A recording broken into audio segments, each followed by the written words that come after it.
सिर्फ और सिर्फ वेन्यू डिसाइड करना था डीसी ने, वो वेन्यू डिसाइड नहीं कर रहा। हमें जलसे की इजाज़त है, हमने ऑलरेडी 21 तारीख के लिए मीनार पाकिस्तान के लिए हमने दरख्वास्त डीसी को वसूल करा दी हुई है 14 तारीख को, और आज जो है वो उन्होंने उस पर हमें कंफर्मेशन देनी है। आज हमने अदालत में भी पिटीशन फ़ाइल कर दी है, और पहले हमने ये कंटेम्प्ट अर्ली लगवाने के लिए इसलिए दी थी कि वो डीसी जो है वो उसको फ़िक्स किया जाए, जो अपने इस कोर्ट में दी हुई अंडरटेकिंग को वायलेट कर रहा है। लिहाजा हमने जलसे के लिए तो इजाज़त भी मौजूद है, सिर्फ़ और सिर्फ उन्होंने वेन्यू और टाइम बताना है। That is the only reason कि हम आज भी रूल ऑफ लॉ पे बिलीव करते हैं, हम इसीलिए अदालतों में हैं। हमारा कभी यकीन है कि हमें इंशाअल्लाह अज़ीज़ अदालत से ये ऑर्डर मिल जाएगा। अच्छा सर, अगर आईनी तरमीम पास हो जाती हैं तो इसका हमारी मुल्क की सियासत पर क्या असर हो सकता है? आपका इंसाफ का निज़ाम कत्ल हो जाता है। निज़ाम इंसाफ को कत्ल करने के लिए ये अब आईनी तरमीम बनाई जा रही हैं। इस हाई कोर्ट के अंदर इस वक्त 30 के करीब जजेस लगाने हैं। यहाँ अगर जजेस नहीं लगाए तो कौन से लोगों के केसेस पेंडिंग पड़े हुए हैं जिनके लिए ये आईनी तरमीम ला रहे हैं? कौन सी ऐसी चीज़ है जो सुप्रीम कोर्ट के लिए ही सिर्फ़ और सिर्फ और आईनी कोर्ट ही इस वक्त बनाना ज़रूरी है? ऐसा कुछ नहीं है। ऐसा इनका अपनी ज़ाती मफादात हैं। पर्सन स्पेसिफिक जब भी लेजिस्लेशन हुई, आईनी तरमीम हुई है, उसका नुकसान उसी पार्टी को हुआ है। मैं आज यहाँ प्रेडिक्ट कर रहा हूँ कि यही नून लीग, यही पीपल्स पार्टी जो चैम्पियन बनती थी आइन की पासदारी की, आज वो आइन के साथ खिलवाड़ कर रहे हैं, आइनी तरमीम करके आइनी गुनाह कर रहे हैं। और मैं समझता हूँ कि ना ये अवाम के मुंतखब नुमाइंदे हैं, ना इनके पास मैंडेट है। और दूसरा, सेनेट इस वक्त कंप्लीट नहीं है। हमारे केपीके के 11 सेनेटर्स अभी अपॉइंट होने हैं। वहाँ केपी की गवर्नमेंट भी मौजूद है, वहाँ पे इलेक्टेड रिप्रेजेंटेटिव भी मौजूद हैं, वहाँ पे सेनेटर्स जो हैं उनको इलेक्ट नहीं करने दिया जा रहा। इलेक्शन कमीशन की बददियानती है कि उन्होंने आज तक इलेक्शन शेड्यूल नहीं दिया।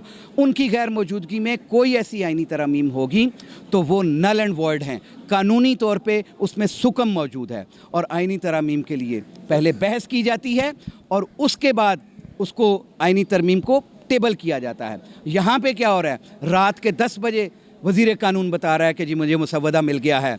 आपके सामने रात सारी, जिस तरह मीडिया ने भी दिया कि किस तरह से उन्होंने अपने मौलाना फजलुर रहमान साहब ने, गफूर हैदरी साहब ने, कामरान मुर्तज़ा साहब ने और मेंगल साहब ने कहा कि हमें तो आईनी मुसव्वदा भी नहीं मिला, तो आप किस पे आप तरमीम कर रहे हैं? हमारा वोट किसके लिए आपको चाहिए?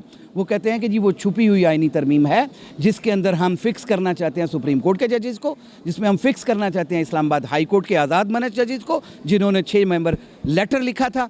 और जिस तरह से हम पाकिस्तान बार कौंसिल के 6 मेंबरान ने रात अपना लेटर भी जारी कर दिया था, इसी तरह से पूरे पाकिस्तान के काला कोर्ट जो है वो आज सुप्रीम कोर्ट में भी मौजूद है, कराची हाई कोर्ट में भी है।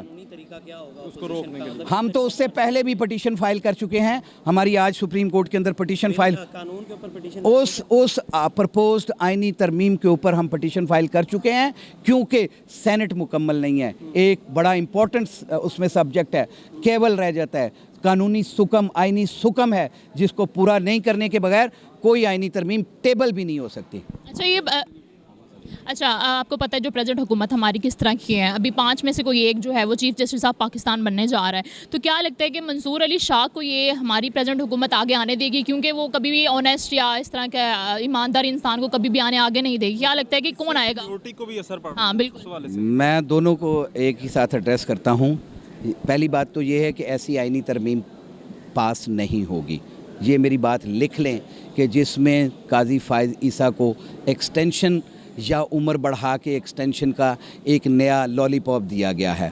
ये आज़ाद मनश जजेस जो हैं, हम इनको कहते हैं कि हम मंसूर अली शाह साहब जो हैं, जो सीनियरिटी के मुताबिक 26 अक्टूबर को चीफ़ जस्टिस बनने जा रहे हैं, हम उनको ही चीफ़ जस्टिस 26 से मानेंगे।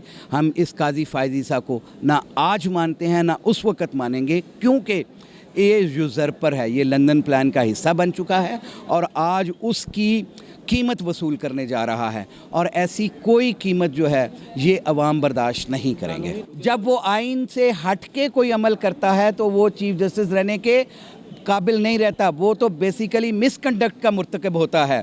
जो कोड ऑफ कंडक्ट है ना जजेस का, वो जब उसको आप वायलेट करते हैं तो you have no right to be the. यहाँ पे वो कानून, अभी काला कानून यहाँ प्रोमलगेट नहीं किया गया, वो प्रोमलगेट किया हुआ है सिर्फ और इस्लामाबाद टेरिटरी के लिए, लिहाजा उसका एप्लीकेशन यहाँ पे नहीं है। अच्छा, जो हालात जलसे इस्लामाबाद में थे, इस्लामाबाद के जलसे में थे, आपको क्या लगता है कि सेम यही हालात होंगे यहाँ पे भी? लोगों को उठाया जाएगा, मारा जाएगा, पीटा जाएगा? देखें, ये फस्तायत मारी हुकूमत जो है, फार्म 47 की चोर डकैत जो आके बैठे हैं, ये हर उस लेवल पे जा रहे हैं, क्योंकि ये अवामी नुमाइंदे नहीं है ना। अवाम पे जुल्म करना इनको बुरा नहीं लगता। ये उकताई किससे हुई, आवाम से या अब दूसरी अपोजिशन से?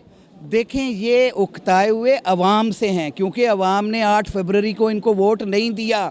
ये आज अपना गुस्सा अवाम पे निकाल रहे हैं। देखें, हम तो अपोजिशन में बैठे हुए हैं, हमने तो अपना अपोजिशन का किरदार अदा करना है और वो हम अदा कर रहे हैं। ये अवाम के साथ जो जुल्म कर रहे हैं, इसका खमियाजा इनको भुगतना पड़ेगा। जलसे से पहले अगर दोबारा से गिरफ्तारियां जो हैं वो शुरू हो जाती हैं तो उस हवाले से फिर क्या करेंगे? जलसा कैसे होगा? जुल्म फिर जुल्म है, बढ़ता है तो मिट जाता है। ये एक एक घर से भी बंदों को उठाएंगे तो आप ये मीनार पाकिस्तान भरा हुआ देखेंगे।